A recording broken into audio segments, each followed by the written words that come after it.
Again, good morning. Good morning. All right, do me a favor. Today, I really want everybody to be at a table. So if you're not at a table, I want you to find a new friend and introduce yourself and get to the table with them. Because I really want you to write some things down this morning. And let's find a spot before the lights go out.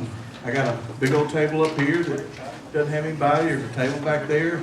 Ty, can you move your book bag out of the way so we can make some room for folks at that table? And there you go. Get to know each other. There we go. There we go. We're going to throw you a little curve today. Okay? Y'all know what a curve is? Can you play baseball? Okay. You're not expecting it. You're ready for the fastball, and then he locks you up with a curveball. That's what we're going to do today. You see, most of you came thinking, okay, I'll kind of slide in after the first song, and then we'll start. No, we're not going to worship on the front end. We're going to preach on the front end, and then we're going to worship on the tail end. So be prepared to worship, but this is part of your worship. And I'm going to pray over us, and then we're going to get started. Let me tell you, go ahead and get your Bible out. We're going to hit it hard running. Get your journal out, and get something to write on. I don't care if you haven't been with us in a while. I do want you to, there's a few things I really want you to write and take with you on your way out. So let's pray.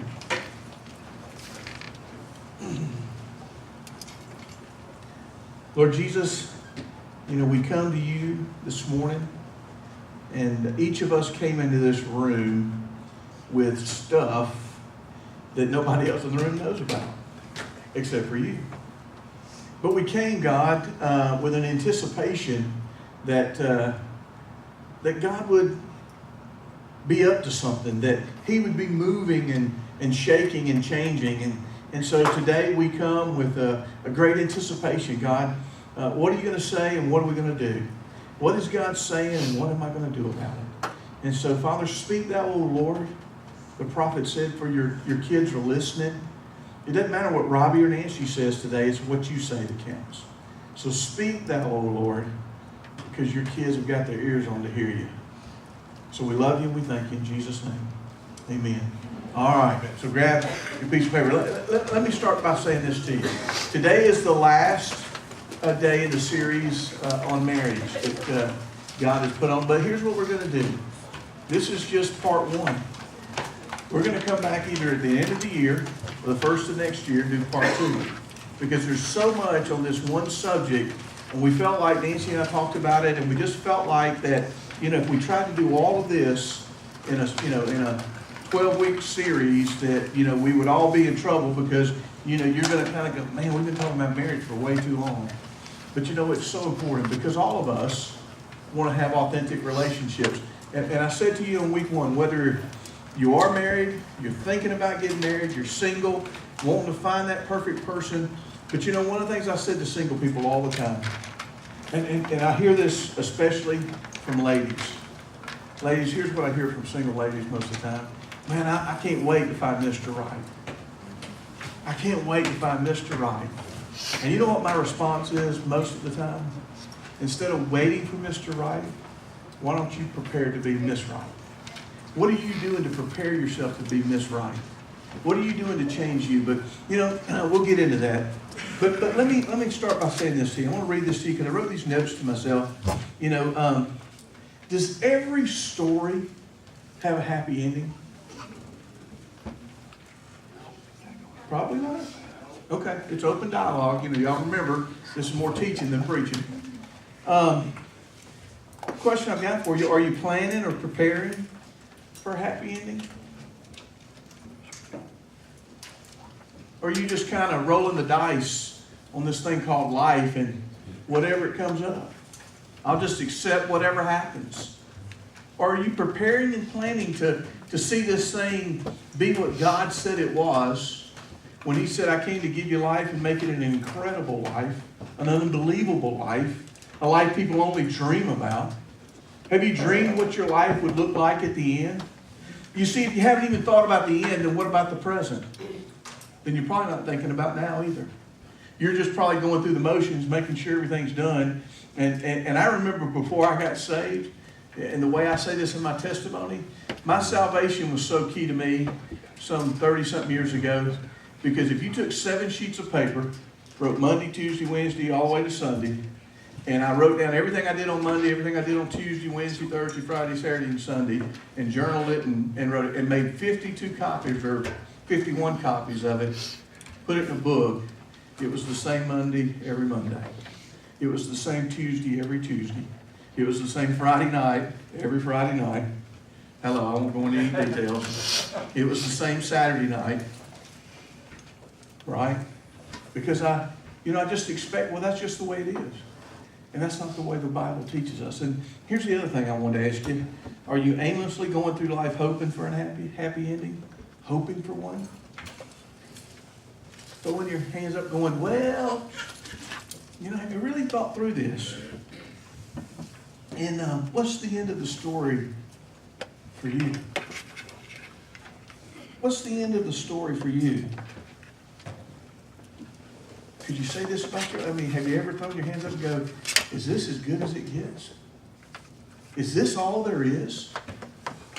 One of my favorite movies, and again, y'all know I've talked about this book, The Epic, and I love the fact when he quoted this movie. Anybody watched Apollo 13? Hello, anybody in the room? Okay. Cool movie about the true story of the Apollo 13 space mission. It was called The Odyssey. And it's a great movie chronicling what took place because, midway through, I can't tell you all the technical things that happened, but the spaceship about blew up and they spent all their time trying to get the astronauts home. Now, if you were in the 60s like me, right, you remember these. I do. I remember that, it was just another journey into space, but by the end, it was on every TV. Schools had closed down. Everybody's praying. The world's trying to pray that these 3 men get home alive. And at the end of the movie, they think they've done everything they can do to get this spaceship home. And, it comes down through space at 32,000 feet per second. It's flat getting it. I used to run about that fast, but I don't run it that anymore. But it's getting it. And here's the deal. They're hoping the chutes are going to open. They hope that the explosion earlier didn't mess up the chutes that come out to keep this capsule from hitting the ground or the ocean at 32,000 feet per second squared. They're hoping. They're hoping that the shields would hold and that as that fire heated up, it didn't bake those men inside that capsule because of heat shields, because they just didn't know. And there comes a part in the re-entry, there's 3 minutes of silence where it comes back through the re-entry to planet Earth, and you can't talk to anybody. It's been on every mission that they've ever done. So the blackout starts, and they hit the clock, and the clock starts ticking. Around the 3-minute mark, Odyssey, this is Houston. Trying to, are you there? 3 minutes, 15 seconds, 3 minutes, 20 seconds, 30 seconds. Odyssey, this is Houston. Are you there? And all of a sudden you can tell everybody's anxiety. And if you watch the movie, I get emotional even thinking about it now. Oh my God. About the 4-minute mark, no, Odyssey, this is Houston. Houston, this is Odyssey. Good to see you. Good to talk to you. So let me ask you a question. Is your life going at 32 feet per second square and you're hoping the chutes are going to open?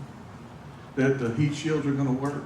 That somehow this story of life is going to work out? And you're closing your eyes hoping that this ain't going to end good. Well, if that's you, my friend, hey, I love adventure. I'm pretty one of them crazy people that would try almost anything.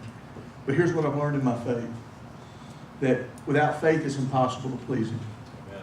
That without faith, that God does faith in us so that we can trust in somebody bigger than ourselves.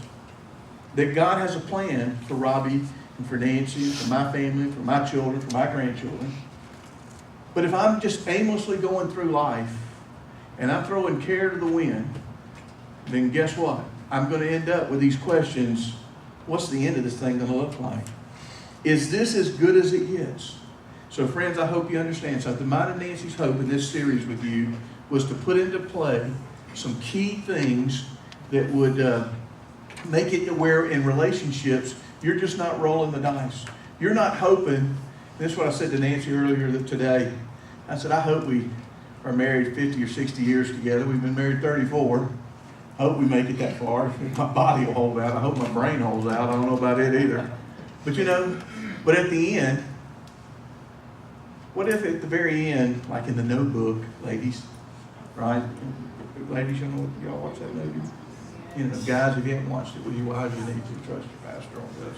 It's a great way to build some brownie points to watch The Notebook with your wife. But at the end, it'd be pretty tragic for me to look at Nancy and go, how did it turn out for you?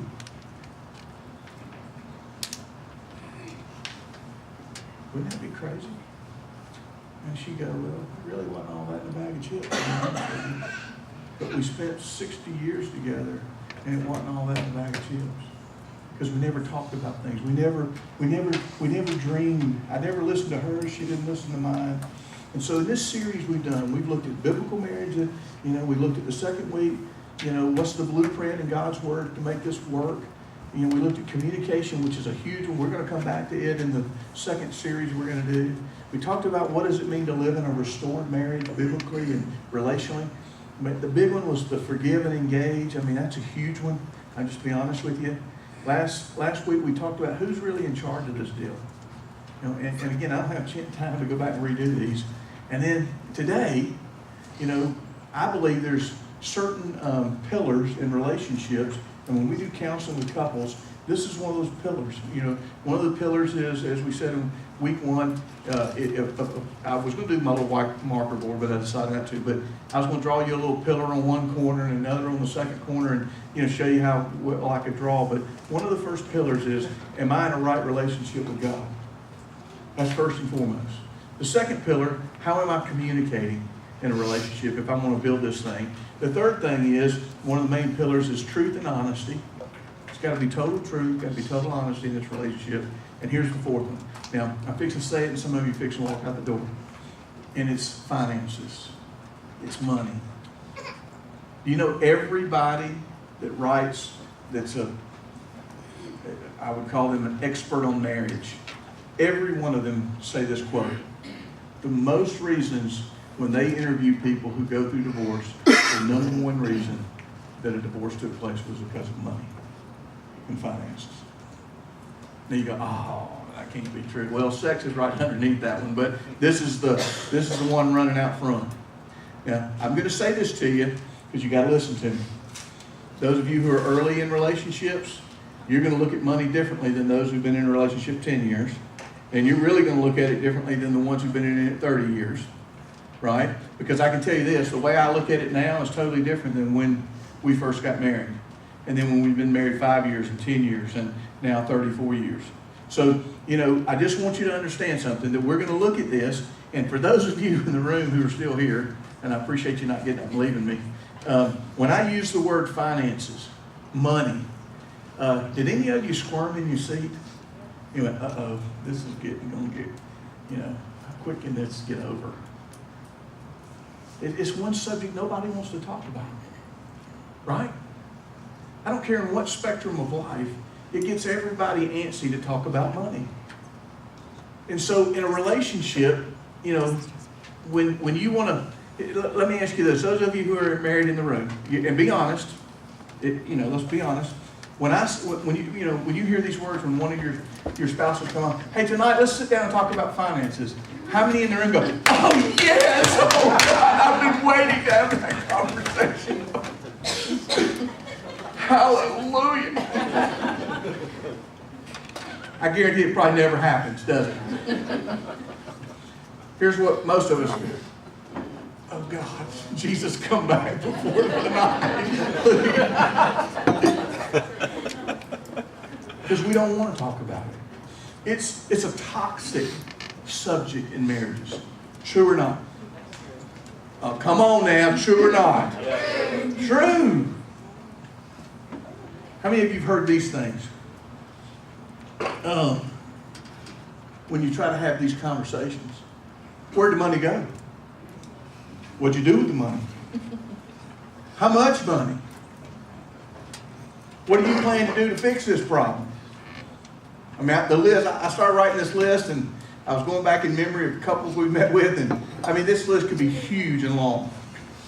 Anybody know what I'm talking about? Have any of those things been said between spouses? See, some of your spouse sitting here and you're going, thank God. When I go home, what Pastor Ron and Pastor Nancy say? Oh, they talk about children. They talk about vacation or something. You know, you're not going to have this conversation because it spurs this thing in us. But you know, as I said to you, I put out a little, I don't know what you call it, but I did by the way, y'all be proud of me. I did my first Facebook post. Hey, the old dog can be called a new trick, can't he? Did anybody read my Facebook post? It didn't really work very well, did it? Okay. Nobody. I mean, I put it out on the Gathering Facebook page. Wow. Okay, Nancy, let's go home. But I said, money is meant to be a blessing, but most often it turns to a curse. It does. So, is there a reason for this anxiety when we talk about this subject? Maybe some of us don't know how to manage and handle money. Maybe we don't even agree how to spend money. And more importantly, most of us see money differently. I know men see money differently than most ladies see money. And most ladies see it differently than men. You know, because of these differences, it causes us to separate from one another geographically most of the time when that subject comes up. Even this week, I'll tell you what's funny, and you think, well, nobody's immune to this. This week, I saw the credit card bill. Now, we use a credit card biblically. We'll put something on a credit card, and we hold a zero balance. We pay it off every month. Okay? Now, Hal's teaching FPU. Where's Hal at? We're going to talk a little bit more about this, but it teaches you, you know, you should even, Dave Ramsey says, I don't even have a credit card. Well, we've got one, and then we have a debit card. And we pay it off, but it's a zero balance every month. But I saw it on there, and the first thing I went was, wow, we charged something on it. It was an awful big number. And, you know, now, I can tell you this. Early in our marriage, Nancy, either I'd have come home, and the way it would have happened, it had gotten brought up in a conversation at supper. Well, I opened the mail today. So now you're already, here we go. Did you see the credit card bill? You know, here we go. I didn't even start the conversation right. So, I mean, you know, am I expecting a different outcome? Who charged all this money? Now, that would have been early on in our marriage. But because I'm, you know, gotten wiser and hopefully better looking too, but I know exactly. So Nancy, hey, I noticed the credit card bill. And here's what she said to me. She said, don't forget we had to pay the hospital that day when you had your last procedure because they wouldn't take anything but that. And I went, it clicked. I went, oh, exactly. Now we had paid it off, but I saw that big number and I went, now see, originally, it would have been this whole conversation would have went in a totally different direction. Now, we'd probably hopefully come down to DEFCON 3 or 4 by the time after Nancy explained to me, but my anxiety and worry would have been up. But you know what's funny? I trust her so holistically that it was just a simple question. But I'm giving you some transparency that says it happens to people who hopefully are preaching what we're teaching you, or walking out what we're teaching you, I guess. You know, or we're smoking what we're selling. You know, are we doing what we say? And it happens to us this week. Because here's what happens. Most of the time when it causes us to separate. And then we stop communicating. And so there's 3 things we're going to talk about. And then we're going to give you some steps. But here's the first question I've got for you. You know, before you ever get into this, is Jesus, and this is a question you have to ask yourself, is Jesus Lord of your life? Is he Lord of your life? Remember that was week 1 where we talked about, you know, having a right relationship with God?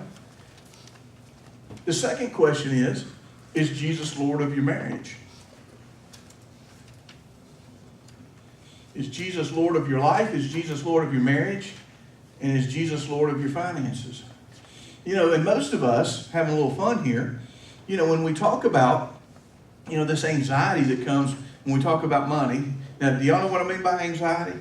Temperature level in the house goes up. What little bit of hair on the back of your neck stands up, right? Your blood pressure goes up. Your oxygen level. Y'all know what I'm talking about? Hello? Okay. So I appreciate y'all being so spiritual and everything, but I know better. There's a proverb that, I'm fixing to get in trouble over, but I'm going to say it anyway. In Proverbs 21:9, it says, it's better to live in the corner of a roof than to live in a house shared with a contentious woman. Hello? Men, you know what I mean? Hey, no, I'm not letting the men off the hook. Ladies, I got one for you too. But, because we do, and all of a sudden this quarrels, and actually the Hebrew word for contentious there is quarrelsome. Because most of the time this conversation ends in a quarrel, argument, escalation. Then it leads to that going to bed at night and turning your backs to each other and, hello? I told you, shoulda, woulda, coulda. Now does anybody know what I'm talking about? Everybody on the same page with me so far? Okay. Amen or amen? Come on now. Don't be like a statue. Okay, I got you. So how do we handle it biblically? Well, Amos 3:3 says this. How can two people walk together unless you agree? So there has to be a dialogue. There has to be a conversation. There has to be a sharing of value. There has to be a sharing of, and Nancy's going to hit on this a lot more than I am, but we're going to kind of talk about the same. You've got to agree. And in this area, this is tough. You see, because each person, you might need to write this down, especially whoever the A personality is in the relationship. I'm going to help you out. Take it from a triple A personality. You need to write this down. Every person must have input. Now watch this. And their input is just as important as yours. Now, men, I can't, you know what? I couldn't give you anything better than that one. Her input is probably more important than yours. But for so long, we haven't valued it and we haven't allowed it. Because we lived in that, cartoon where you grab her by the hair and you grab your club and put it over your shoulder and you drag her and, y'all remember those old cartoons in the 60s? I don't even remember the name of them. But that's, BC. That's right. Thank you, brother. And, okay, that's the way it's supposed to work. No, that has nothing to do, as a Christian, what the Bible says about this relationship. Here's the other part of it. Because each person sees money differently. I didn't say each person sees it rightly. I said you see it differently. And then here's the $1 million get out of jail free card I'm giving both of you. If you didn't hear anything we've said in the 7 weeks we've been doing this together, marriage is all about compromise. Marriage is not about who wins and who loses, who's right and who's wrong. Marriage is about compromise. So I'm going to give you 7 steps as we go through this together. That, in God's Word, in God's plan for your life, now here's the deal. Can I ask you this question? If you go on vacation, anybody going this summer or already gone? Okay. Let me ask you a question. You just jump in the car on a Saturday morning, throw a few things in and just go? Now, there might be a few of you adventure seekers in the room who go, yeah, that's me. No care of the wind, But I guarantee you, most of the people in this room that I know, you've already planned. You called, made the reservations. You double checked to make sure the reservations. You made sure the deposit was taken. I mean, you packed everything that could possibly go wrong on this trip in that vehicle. And you get down there and go, why did we bring all this stuff? Now, how many of you do that? Every time you go on vacation. Oh, wait, who brought all this stuff? I mean, who needs a wool sweater at the beach? I mean, for real. Well, it could get cold in the room. I mean, you never know. But we plan, don't we? You plan. Let me ask you something else. When you got married, did you just walk up and say to somebody, hey, you want to get married? No, you planned it. You figured it out. You planned to get married. And ladies, let me help y'all out a second. The wedding ceremony itself. Now, my son's getting married on the 12th. We had a shower yesterday. That was pretty cool. And Hannah, my daughter, planned out this elaborate shower. I mean, this thing was elaborate in my house. I had to sit in the room with the dogs by myself because men weren't allowed to this thing. I did get to hold somebody's baby, though. That was pretty cool. But they planned it, and it came off without a hitch. But ladies, when y'all get married, did y'all plan it? Or you just, we'll have a few friends show up, we got the preacher coming, and did anybody ever do that? If you did, God bless you. Did anybody do that? No, sir. I mean, we got this thing down to the color of the ribbons on the bow, the color of the ribbon holding the rings on the little bitty thing the little boy carried down as the ring bearer. I mean, every detail was handled. True or not? I mean, we either had smokeless candles or candles that don't smoke. I mean, we had it all. We planned. Right? We planned for everything in life. True or not? Now, hopefully, most of us in this room plan to have children. See, I planned to get rid of them as soon as I had them. But I mean, we planned it. Now, sometimes they happen by chance. You know that happens. But most of the time, we planned. So let me ask you a question. Dave Ramsey says this. Then why don't we plan to be successful with our finances? Why don't we just throw care to the wind on this deal?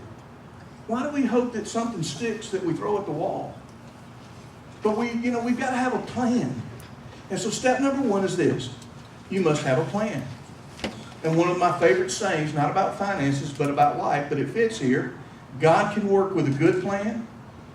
God can work with a bad one. The problem is God just can't work with no plan. And most of the time there's no plan to be financially free. See, finances are a blessing, not a curse. They're not this albatross that's hung around our necks and we go, oh.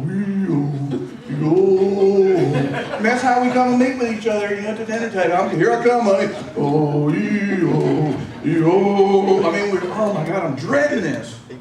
We used to do that. I mean, I could tell when we were going to have this conversation, Nancy would get so uptight.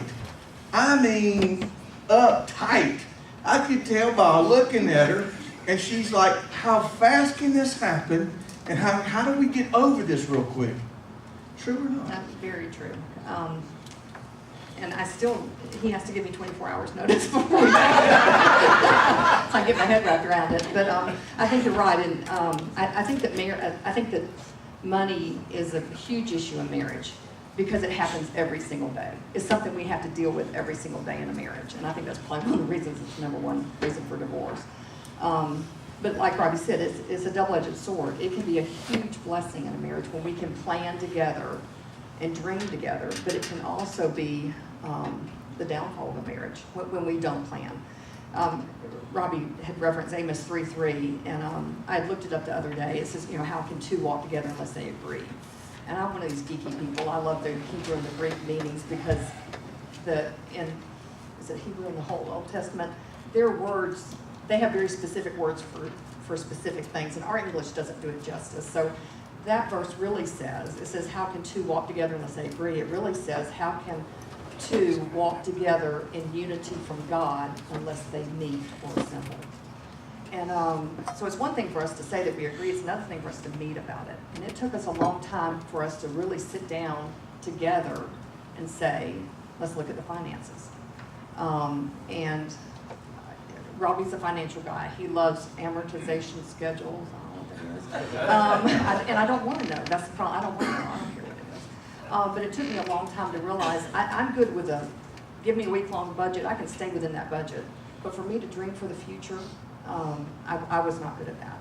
And that's where Robbie came in. He's better at that. He's a visionary. He can see the whole picture, and he can plan for my retirement. And we know that in a couple of years we can pay off the house. And once I got on board with that and realized his strengths in that area, and realized my strengths in that area, and we got together and planned, but we have to physically sit down weekly and talk about it. We sit down and we look at the bills every single week. And in the past, that was a sore subject with me because I'm the one that kind of balances the checkbook.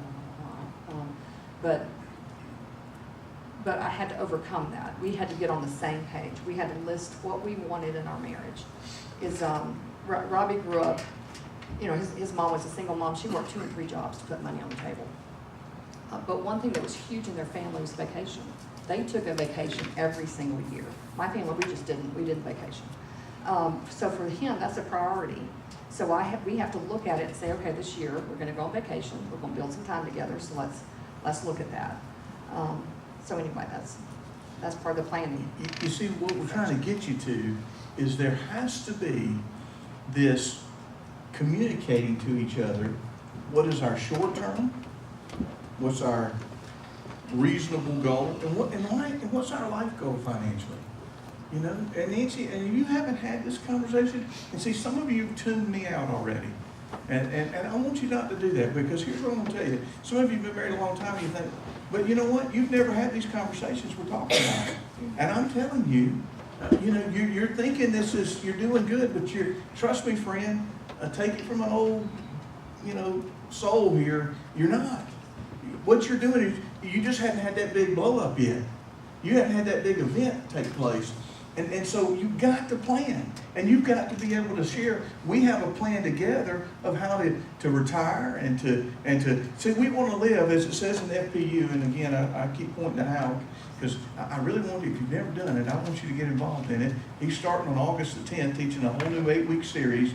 And this is what I tell every couple that number one, if you come to me and ask me to do your wedding, I don't do many weddings anymore, but if you do, first thing I'm going to say to you, I won't marry you unless you go through FPU. I'm going to tell you straight up. Because I want to make sure that if I and Nancy do your wedding, that we want to see you be successful in this deal. Because you have to go through counseling with us for about 4 weeks before that, and then you have to do FPU. Because there's 2 things I tell every couple. I say this to them. There's going to be 2 areas you're going to struggle in your marriage. Now, most of these are 18, 20, 25-year-old kids. You know, and when I say these, that, you know, I can see it now. I go, you know, you're going to struggle in finance. Every argument you're going to have is going to come down to finances or sex. And it's like one little girl wanted to reach over and pat me on my arm, like an old person, and go, yeah, but we're in love. Yeah, got that. Okay, sure. But you know, I'm telling you, it does. It comes down to these. And it's the 2 things you talk the least about. And I'll True or plug not? in for financial peace. When we first went through it, I went kicking and screaming, because I just didn't want all that stuff. I don't like insurance, and I don't want to deal with all that stuff. It's just, for me, out of sight, out of mind kind of thing. And it is probably one of the best teachings I've ever been through, and it's fun. It honestly is fun. And I very rarely say that about finances. It's fun. It's informative. It dummies it down so someone like me can understand it, and it makes sense. That was what was amazing to me, is it actually makes sense to me to a certain extent. So anyway, And it finally helps you get a plan. Mm-hmm. It finally helps you get a plan that says, okay, here's where we're going to look at the short term, midterm, and long term. And I'll tell you, you know, we have one. We want to live like nobody else lives. I don't want to have to worry about whether or not we can make it, you know, because we rolled the dice, or we're coming down at 32,000 feet per second squared and hoping that the chute's open. That's no way to live. When it comes to this very basic, incredible blessing that God has for us called money. You see, the Bible says the love of money is what? The root of all it. Money's not bad. It's the love of it. And see, FBU teaches you not to love money. Because if you love money, and when you give it away, you start crying. Because you love it so much. But no, it teaches you not to love it. It's just a means to an end. But here's number 2. And this is a big one for us. You must submit yourself to each other. There's 2 verses I want to give you here, because there's 2,500 scriptures in the Bible that talk about money, in the Old Testament and the New. But number 1, in Hebrews 13:4, this is what it says. Let marriage be held in honor among all other things. Let marriage be held in honor among all other things. Romans 12:10, I actually turned there because I wanted to read it to you in the New American Standard. It says, be devoted to one another in brotherly love, and give preference to the other in honor. You see, you've got to submit yourself to each other. I think this is where so much of the arguments around marriage, around finances, come into a marriage, because we look at it differently. I was doing some research this past week, and they were talking about maybe 4 different ways to look at that people look at finances. And sometimes there's people that look at if they have money, they feel like they're successful. That's what they base their self-esteem on. There's others that they show their love and affection towards others by giving. There's others that are kind of analytical. They're the ones that are the planners, the well-structured, conservative, thrifty folks. And then there's others that are expressive, that they try to gain acceptance and respect through money. None of those are wrong or bad. And most of the time, I feel like couples, when the arguments come about sometimes, is because we look at it differently. I think a lot of times we look at money differently because of the way we were raised. Robbie's dad, I'm speaking about Ray, Ray was a professional gambler. He went through millions of dollars that slip in and out of his hands. And his motto was, spend it today because they're just going to print more tomorrow. And so he would, if he saw something, he bought it. He didn't think twice about it, didn't ask anybody. Brand new car, drove through the drive-thru with it. And so I think when we first got married, I think that was the way Robbie had his mind. He worked hard for his money, and so if he wanted something, he didn't ask me. He didn't, well, got it, And I was the more thrifty one.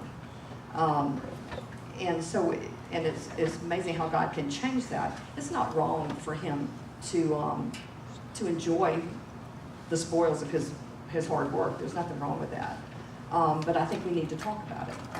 We had a policy early on because our finances were out of control, because we were in so much debt. We didn't spend money. I didn't go through Burger King unless I asked him first, unless I told him I was going to do that. Now, I mean, if he spends $100 or I spend $100, we don't talk about that anymore because we've gotten to that. We've trusted each other. We've worked through it. So I think you have to determine where you are in that spectrum. If you're in financial trouble, you need to be accountable to one another. But I also think when you get together and talk about money, there's a reason why God made us differently. And if we believe that our spouses are gifts from God, we need to listen to their perspective on finances. If I'm the conservative one and Robbie's one that shows his love and affection through giving gifts, there's nothing wrong with that. Except when you don't have money to give gifts, you're giving it left and right. But I have an issue with my character flaws is because I tend to hold on to it. Sometimes I don't see the needs of others because I'm wanting to conserve it. So I think God puts us together in order for us to balance each other out. And I think that's why we have to come to the table respecting our spouse and knowing that their perspective on money is not evil, it's not wrong. It may be different than ours, but maybe God put us together for a reason. There's a reason. So the other thing we do, and men, I'm going to use you as an example because I'm one of those, whether you believe that or not. But I used to years ago, because of my nature, I could convince Nancy of almost anything. We really need that new whatever. Let me give you all the reasons why that needs to take place. That boat needs to be in the right way. And I mean, I was really good at it. Men, you know what I'm talking about? See, none of y'all are going to, none of you, men, you know what I'm talking about? And we can do this. We can pull that string that's so close to her heart, and then guess what we do? I got what I wanted. Right? And then we step it up. The next thing, well, I got away with that one. Let's see if we can bump the game up a little bit. And unfortunately, those are unbiblical character traits. God never manipulated me into loving him. True or not? God never coerced me to fall in love with him. He said, I love you because I love you because I love you because I love you. So why should I manipulate the one I love the most on this planet, other than Jesus, but the person who's in the physical? I love her more than any person on this planet. If I have to manipulate her to get what I want, then we really don't have a true relationship.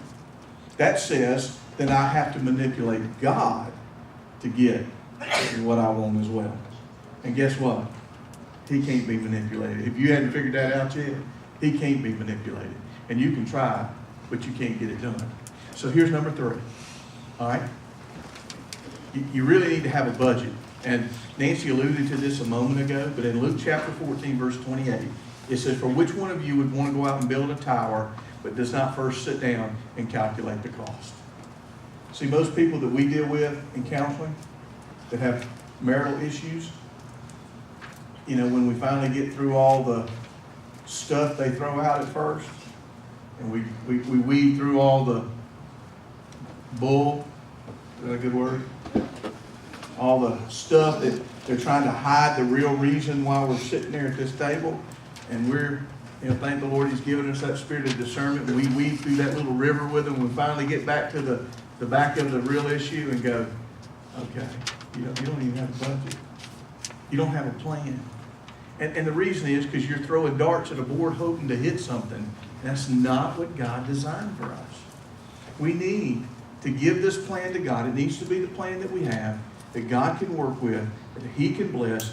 And Nancy alluded to this a minute ago. When we got into marriage, I saw things totally different than hers. I brought a lot of debt into our marriage. You know, I loved credit cards back then, because guess what? You throw that little piece of plastic down there and Johnny be good. We could have whatever we wanted. And then all of a sudden we started having these things called children. You know, and nobody really told me how expensive these little things are. And you know, it's like before, if I bought something I didn't like it, I took it back to the store and, you know, I traded in, got me something else I like. Well, guess what? You can't do that with kids, even though you want to, right? I don't want this one. I want it, you know, but they're expensive, right? Hello? Parents, hello? Amen. I mean, we had this conversation. The twins are cheerleading, you know, with Melissa and Joel. And, you know, my kids have been out of school for a while. She told me what it cost these two little girls to cheer. And I went, you've got to be kidding me. I thought I paid taxes for that kind of stuff. You know, these little girls came to me, I need you to buy this little card for me so I can have a suit to wear when I cheer. Oh my God. But see, here's what happens. As we move through life together and we set this budget up, we finally, now before FPU was a thing called Christian Concepts, and it was done by a guy named Larry Burkett. And that's the first time where my heart got changed about money, because I brought debt into the relationship. I brought an unbiblical view of money into the relationship. Nancy was raised in a Christian home. I was not. So my mentality, I was saved at the age of 22, so got married at 23. So, you know, my idea was all the rich people we go to church with, man, God bless them, because they're making the church work and operate. You know, God never told me that I was supposed to participate. And we lived for years that way. We really did. Not because Nancy wanted to, because Robbie manipulated it to be that way. I'm just being real. Can I be transparent, or y'all can hold this against me and quote me later? But for years we didn't tithe. You know why? Not because Nancy didn't want to. It's because her husband wasn't walking in a right relationship with God. But see, what happened was God one day showed me biblically what was going on in my heart. And so this next step here is to get out of debt. Once you set a budget, you want to get out of debt, because, you know, you'll hear this in FPU, but Proverbs 22 verse 7 says simply this: the rich rule over the poor, and the borrower, that means the person borrowing money, becomes a lender's slave, or a slave to the lender. And if I can tell you one thing I know, and I got the scars to prove it, that's as true a verse in the Bible as there is. I was a slave to the people that I had signed the dotted line for. And it was killing my marriage. It was killing our marriage. I mean, we could not sit down at a table and have this conversation in the first 10 years of our marriage because of the high tension, because I felt ashamed. I'm being real and honest with you. I felt that I had brought this on our family, but I couldn't even discuss it because I felt disgusted with myself. I couldn't believe we'd gotten in this situation. We had 2 kids at the time, no, 3 kids at the time, and we're just trying to watch this. And anybody ever been there? Pay the bills. Anybody ever been there? Hello? Just trying to make sure the creditors would quit calling. Now that's a terrible thought, isn't it? But it happened to us. You know those little letters you get in the mail that are different colors? You know, after the first one's white, and then when you don't respond, it comes yellow, and then it comes pink, and, you know, they're reminding you that you still owe this debt. And we were slaves to it. I was working to pay my slave MasterCard, and it was a master over me. because I used it wrong. And so what we did was we had a plan. We got on a budget, and the budget was simply this. There was an elephant in the room, and we first had to get him off of us because he was sitting on us. And once we got him off of us by putting together that we were going to submit to each other, we were going to set a budget, and he sat in the room, we started eating this elephant from both ends. We quit spending money, and we started making more money. I worked a couple of jobs. I did whatever it took. We were going to eat this elephant. Now watch this, and it's the only thing I'm going to say about this part of it. But there's a third element that you don't realize. But we were quit spending money. We actually signed a covenant together. It's early in our marriage, so we're not spending any more money. When she said going to Burger King and stuff, she's right. And we were making as much money, and all of a sudden, I call it the God factor. Then God got involved.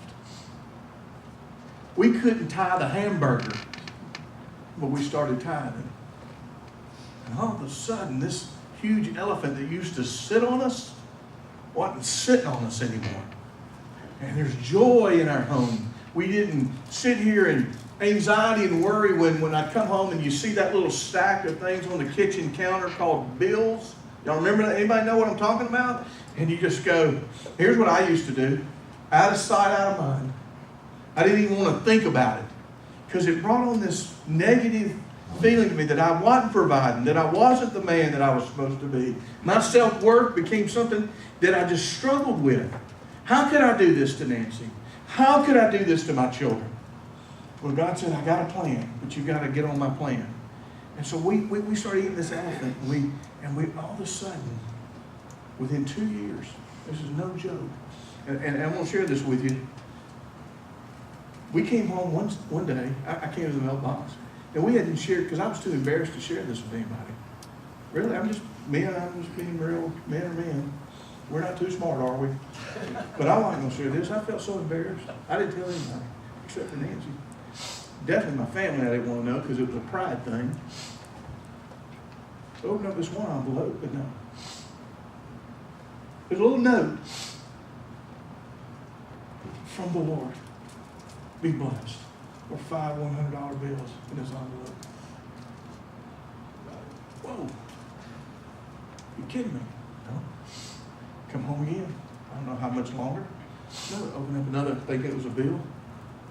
Be blessed from the Lord. Totally different handwriting. And cash in this envelope. Now, to this day, I don't know who put that in my mailbox. But here's what it did to my faith. It said to me, God said, I see you. And I told you I would provide for you. Trust me.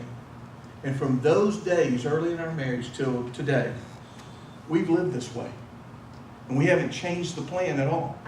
Because once we found out that this works, that it's God's plan, then all of a sudden, man, this is incredible. You mean God hears us? Yeah. You mean God sees us? Yeah. Do you mean God sees that my heart's hurt? Yes. But God's got a way to make it all better if we do it His way. And I can say this to you. Now remember, I raised 5 teenagers at one time. We had 3 biological children and 2 that God brought us.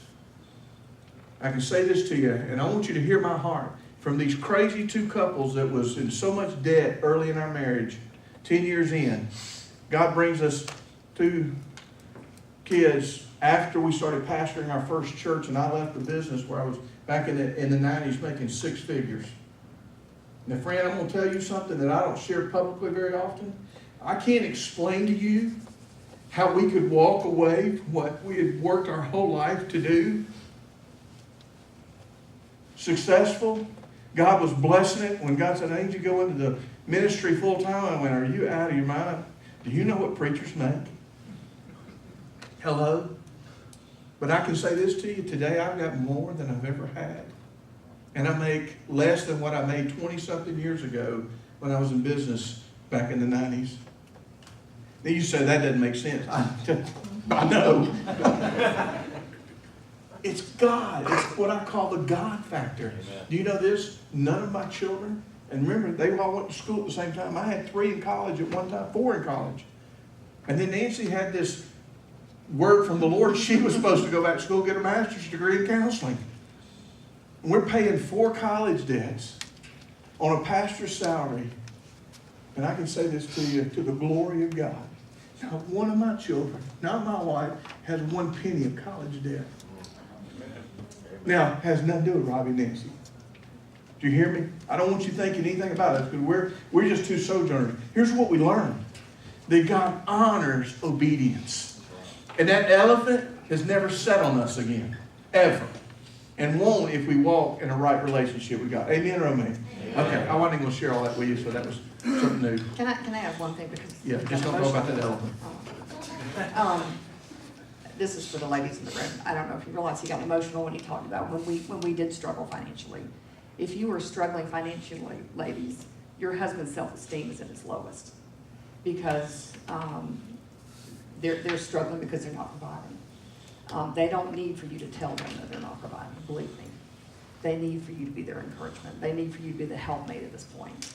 I don't know if you remember the clip we showed not too long ago about E.V. Hill and how the lights had been turned off and his wife set candles up, had a romantic dinner. We need to take a lesson from that. On the flip side, men, if you're struggling financially, your wife's security is at jeopardy, and we are fearful. I think there's a fear in a woman, because security is such a big deal for us, that there's a fear that we feel that I'm not so sure a man can feel. But you need to reassure her. You don't need to make jokes that, hey, honey, if I don't get the sale, we might be living outside tomorrow. To you, that may be a joke. To me, that's a huge fear in my heart. So don't add fuel to the flame. You need to hold her physically. You need to reassure her daily. You need to hold her physically and not expect anything further than that. You just need to comfort her. Because I think that we need to learn what makes each other tick. I know that he feels when he's not able to provide for me, that's a huge insecurity. He may never show it, but it's there. So I think we've got to learn that we are helpmates to one another. Let's work together on this deal. Let's not fight each other. Let's not tear each other down. We're just trying to be real. I hope y'all catching this. I mean, I don't know. This is more, instead of exegetical preaching that I like to do, this is more practical stuff that we're trying to help, because we see this every day. We're meeting with a couple tomorrow night. We've got one Sunday night. I mean, and trust me, these are real subjects that we talk to people about, and these are good folks now. I'm not talking about, that somebody is just, no, I'm not. People that thought they had it going on and realized the wheels have come off. The train's not on the tracks for some reason. So this happens to everybody. So we're just trying to be real with you. And this is a big one. Step number 5 is one that we tell every couple. And men, I'm going to tell you especially, do your finances together. Because here's the deal. Unless you see what it costs to pay the bills for 30 days or 60 days or 90, and you just, here's how men think. John, me and you're about the same age. Here's what we think like. Well, I put the check in the checking account. What's the problem? What do you mean that's not enough? Men, you ever said that? Sure we have. What are you talking about? What's this? What else do you want? Now we're scratching the edge a little bit. But see, here's the deal. But once I sat down with her in that process we went through, and I saw, oh my God, that's what it costs to go to the grocery store. I had no clue to feed all those children. Hello? I had no idea. Oh, really? Oh, insurance, is that it? Wow. I had no idea. Y'all with me? And so all of a sudden, once I saw the picture, then I understood, no wonder we're coming up short. Because see, now we had a plan. The plan showed us, here's where the boat's sinking. It's my favorite analogy. And this is true about life. But in this case, finances. Here's the way people look at finances most of the time. You look at it that you two are in a boat together, and the boat is sinking. It's going down. Here's what we do most of the time. This is how we think. Okay, you ready? Honey, I got this bucket back here. And I got 2 of them. I got one. I'll take the big bucket, you take the little bucket, and together we just start getting the water out of the boat. And then guess what? The boat's still sinking. And you look at you tap her on the shoulder because she's in front of her. Hey, could you bail a little quicker? I mean, no more breaks. We're not gonna do the 10-minute breaks anymore. We just need to keep bailing hard. Rather than going, let's find the hole in the boat and plug the hole, then bail. You see the difference? We're not working against ourselves because water's not coming in the boat anymore. And that's the way most couples do this. I promise you. Right? Let's find the hole. And then let's make a covenant together to plug it. Do your finances together. Step number 6. You've got to be able to save and invest your money. You know, whether it's in retirement, whether it's in stuff that you want to do. If you want to go on vacation, here's what we do. It's so funny. And I'm crazy, and I understand it, and I know it, so don't make fun of me when I say this. Eddie and I, my oldest grandson, we save change in dollars. Okay? So every day, when we're together, or our pops is together, we've got this big old bowl, and then when we get these bowls together, we love to go to that little machine up in Dahlonega where they do it for free, where you put the change in that thing and it counts it. It's like, then we go, of course, then right after that, we go over to have a milkshake over at the Steak and Shake. But, you know, we come in there with these big bags, and I'm holding them, and we go in there, and Ethan goes with us, and Nora, and here's what we do for every vacation. I say to them, if you'll help Pop save money, we'll count every penny of this and the dollars, and then we take them and they put through that machine. We almost save enough to pay for the vacation just in dollars and pennies, but they're a part of it. And what's so funny, so when we go on vacation, you know, Eddie will make sure I understand that, Pops, you remember that we saved enough money so we can go get. He remembers, you know. Yeah, I did say that. If we'd save our money, Pops would. All right. So here's the deal. Save and invest, because there are things you want to do that you can do if you just get a little creative about it. And then here's the big one for us. You got anything on that one? No, go ahead. Okay. Because I live off change. Yeah, I mean, Nancy does all change. Not because you have to. No, I just. Okay. You know, I just want to make sure we understand. That's why I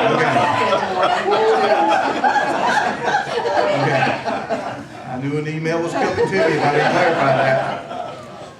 Because step number 7 is simply this one. And folks, this is biblical. You need to become a generous person. And I can tell you from Robbie's vantage point, I was not. I thought I was, but I wasn't. What do I mean by that?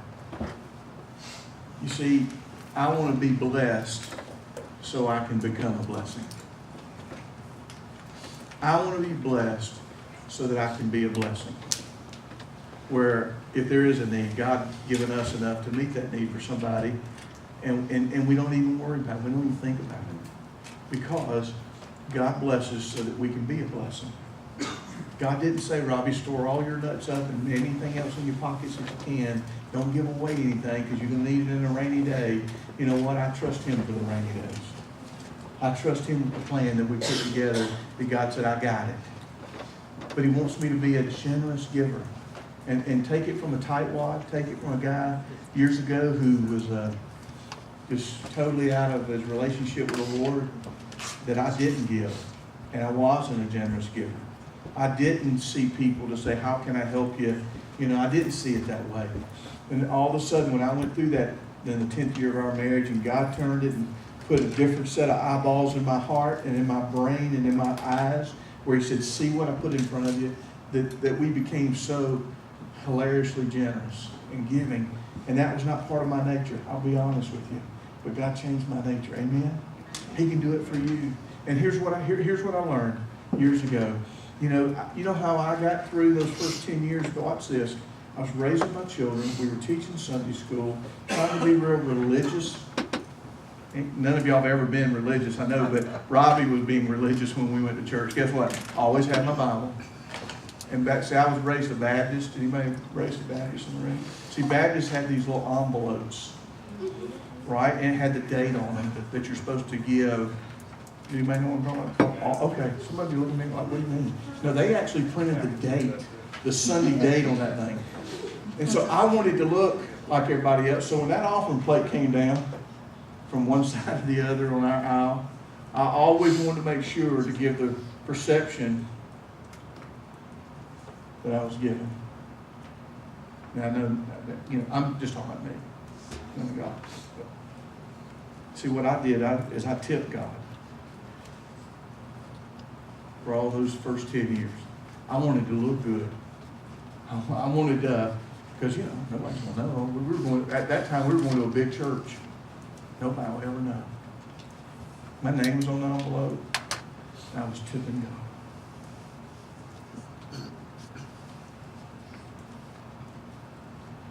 And I wonder why I was struggling so bad. God said, I don't change the rules because of you, Robbie. I don't bless what I've already cursed. But I will bless what I told you in my word I would bless. And in that 10th year, when I got my new eyes and all that started happening, and I started tithing as the offering plate came down and not tipped God. Does everybody know what I mean by tipping and tithing? You know what a tipper is? At the end of the year, or let's say you do it this way, at the end of the month, let's just say you make $1,000. If there's not $100 that you gave to the church that you're a member of, and in a tithe, not an offering, but just a tithe, you're tipping God. If you make $50,000 a year, or $100,000 a year, let's say you use $100, like that's a big number. It's got a lot of zeros on it. It's easy to do math. And there's not $10,000 you gave away to the church that you're a member of. You're a tipper, not a tither. I didn't realize that. Now, you're saying, well, now you're going to meddling. No, I'm just telling you about me. I'm just telling you what happened to me. But it's biblical. And so what happened is we started making tithing part of our worship. You wonder why we do this on Sunday mornings when we have the baskets at the front? It's not to see who comes up here. I could care less. It's because the Bible says to bring it as part of your worship, as the altar, right? In Romans 12:1, presenting that sacrifice unto the Lord, right? And bringing it. The other thing it does, it helps our children understand what it means to have worship. Tithing is part of our worship. We need to teach our children what it means. One of the things that we did with our children, we showed our children that we gave to God before we did anything else because we wanted to teach our children. Not talk about it, but to teach them. So when they became adults, they didn't have to go through what their father went through, the guilt, shame, and all that stuff. I wanted them to be taught something I wasn't taught. I didn't want anybody to feel how horrible I felt all those years as a Christian. But dude and young lady in this room, I'm telling you, when you learn to give and become a generous giver, man, the world looks totally different. I don't know how else to say it to you. But see, because finances are this albatross that we put around our necks and our marriages, the last thing we want to think about is giving to God. Friend, I'll say this to you. If you'll give to Him, there's only one place in Scripture where God said, test me. And it's in Micah. And He said, test me and see if I won't. So here's what I'm going to, you know what? I trust Him. Amen. Holistically. Here's what I'm going to say to you. Put Him to the test. See if my daddy won't show up in your life huge. And this morning's going to be your first test.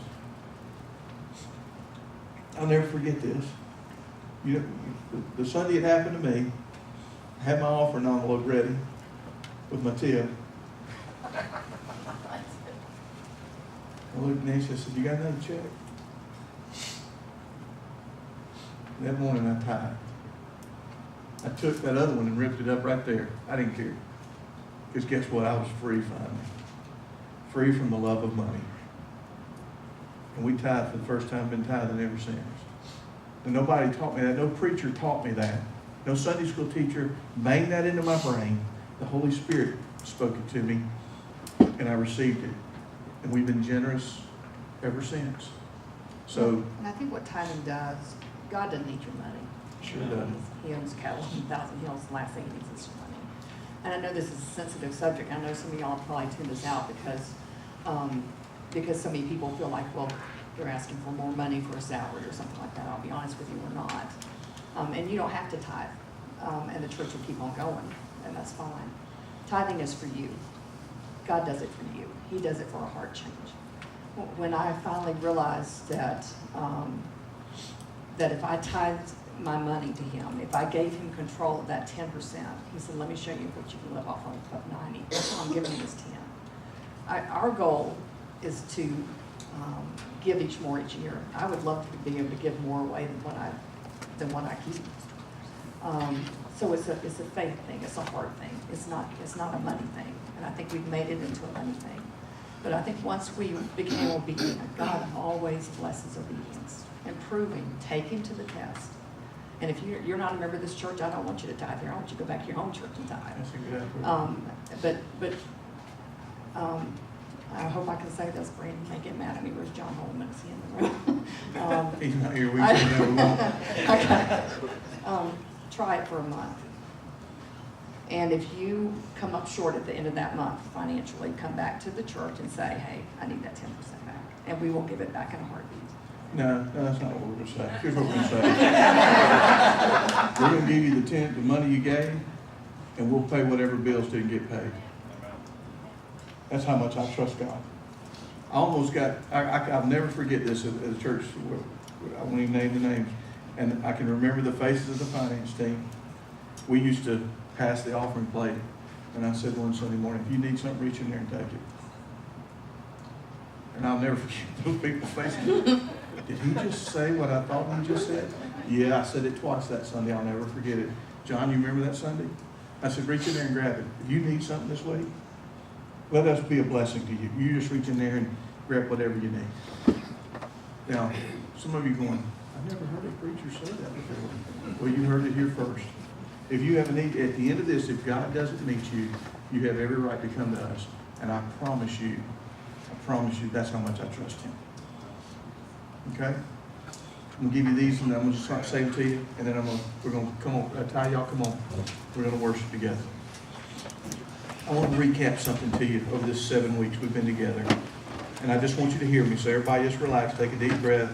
The financial thing's over. Somebody say hallelujah. Okay. So I want to say these to you, and then we're going to continue to worship. Maybe somebody in the room needs to tear that whatever up and tell God it's time. I don't know. But here are the 7 things I want you to take with you. First and foremost, this isn't about you.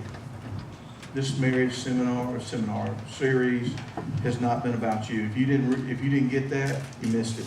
It's not about you. It's about your spouse. Second thing is, what are you doing right now as an individual to invest in your marriage? The way I'm going to ask you is, what are you going to do differently? The third thing I asked you 2 weeks ago, and I decided not to ask you this morning because Nancy told me not to, because I was going to hold your feet to the fire. But I asked you 2 weeks ago to identify the 7 things that your spouse needs from you and make sure that's known between you two. If you haven't done that, friend, please do that. Communicate that to your spouse. Then here's the 4th thing I wanted you to take with you. Have you removed the things from this relationship that are contaminating your marriage, that you're in control of? What are you doing to remove those things that's contaminating your marriage? Here's number 5. Are you learning to communicate and moving toward the 7th level, which we talked about, called intimacy together?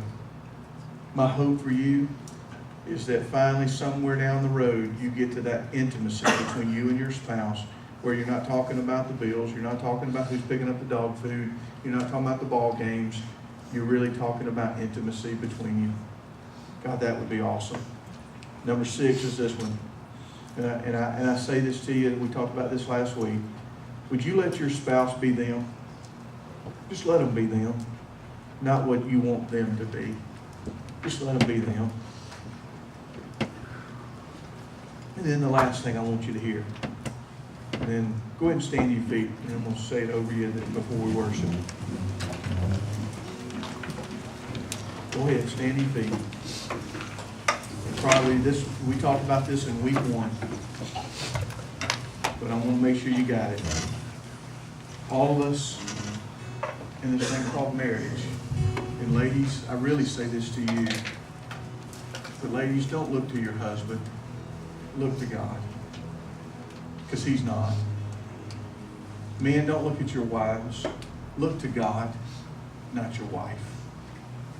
Because our hope is my hope's not in Nancy, my hope is in him, who's in charge of Nancy. Amen. So Father, as we worship today, for some of us, you're fixing to turn us loose and set us free. Because for the first time, we said, you know what, I don't have a plan, don't have a budget, don't have a clue. But here's what I know. I know from where every riches, I know from where every blessing comes, and it comes from the Lord. Every good and perfect gift comes from Him. And so today I want to start the path of becoming just a generous, generous, generous person. In my marriage, in my church, in my friends. So today is a big step for some of us. So bless what we do. Bless the words that were spoken. If there's anything we said today that was not from you, I would ask you to supernaturally just reach down from our memory and jerk it out, and don't even let us think about it, but anything that you wanted to say. We love you and we praise you and bless you in Jesus' name. Amen.